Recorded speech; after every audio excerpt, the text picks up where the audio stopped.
Hai guys, teman-teman sekalian, salam budaya. Ketemu dengan Gareng Wiwit Pekalongan yang langsung disambut dengan penataan dekorasi yang sangat elegan. Tata lampunya juga istimewa, penataan bunganya juga sangat indah teman-teman ya. Kedatangan keluarga dari mempelai pria pun kini disambut oleh keluarga dari mempelai wanita. Persiapan pun sudah paripurna sehingga acara wedding kali ini pun saya buka teman-teman sekalian. Seperti biasa, Gareng Wiwit Pekalongan bertindak sebagai seorang Pronoto Adicoro. Dan yang bertindak sebagai seorang cucuk lampa adalah Yanuar Afendi, seorang seniman muda dari Bojong, Kabupaten Pekalongan. Dan ini dia karya dari MUA kita pada hari ini.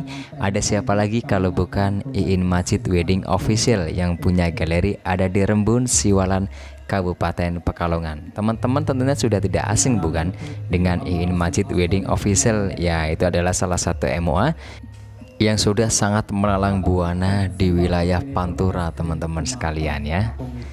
Mengusung tema tradisi, kedua mempelai pun melangsungkan prosesi wedding tradisi yang dipandu oleh seorang cucuk lampa dengan sangat hati-hati.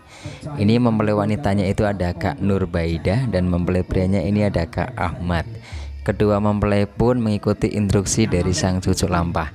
Ada tadi melempar daun sirih, kemudian mempelai wanita tadi mencium tangan mempelai pria. Ini kemudian mempelai wanitanya membasuh kaki dari mempelai pria. Ini semua ada filosofinya tersendiri teman-teman sekalian. Karena wedding Jawa itu salah satu wedding yang mengutamakan nilai-nilai kehidupan. Jadi setiap tindakan, setiap gerakan, setiap adegan itu ada makna-maknanya tersendiri. Hebat kan? Kemudian ini mempelai wanita dijunjung oleh mempelai pria. Nah, ini namanya junjungan derajat ya. Kedua mempelai dibawa oleh orang tuanya, ditarik nih menggunakan kain berwarna merah putih yang disebut dengan kain sindur. Kemudian ada prosesi bobot timbang. Walaupun ini tidak duduk di pangkuan ya, tapi tetap namanya bobot timbang. Kemudian mempelai prianya ini didudukan di kursi pelaminan oleh orang tua dari mempelai wanita. Ini ada kacar kucur tompo gunokoyo, yang mana kacar kucur itu memperlambangkan bahwa seorang pria itu harus menafkahi istrinya, harus bertanggung jawab atas keluarganya. Dan sementara hasilnya pun dititipkan kepada orang tua dari mempelai wanita. Ada makan sepiring berdua yang disebut dengan dahar kembul. Dahar itu makan, kembul itu bersama. Jadi makan bersama kedua mempelai di pelaminan, suapan pertama gitu ya. Kemudian ada minum air putih bersama kedua mempelai. Yuk sama masih di pelaminan ya.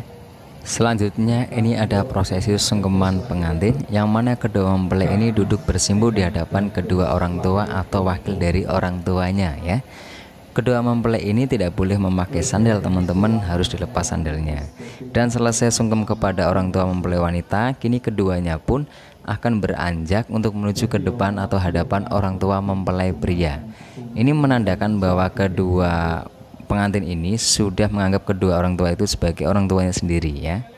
Dan raut bahagia yang terpancar dari kedua keluarga ini menandakan bahwa pernikahan itu sejatinya menyatukan dua keluarga, tidak hanya menyatukan dua hati. Perwakilan dari keluarga mempelai pria, perwakilan dari Mas Ahmad ya, ini menyerahkan sang mempelai pria untuk hidup di keluarganya mempelai wanita supaya dianggap seperti anaknya sendiri, tidak dianggap sebagai anak mantu. Intinya ya jangan dibeda-bedakan. Dan diterima oleh perwakilan dari keluarga mempelai wanita. Ini sepertinya Pak Ustadz dari lingkungan sekitar teman-teman sekalian ya. Ini sungguh indah sekali bukan? Dan ini dia yang spesial dari Iin Majid Wedding Official, ada tari kecil dari sang cucuk lampah ya. Selamat untuk kedua mempelai ya. Dadah.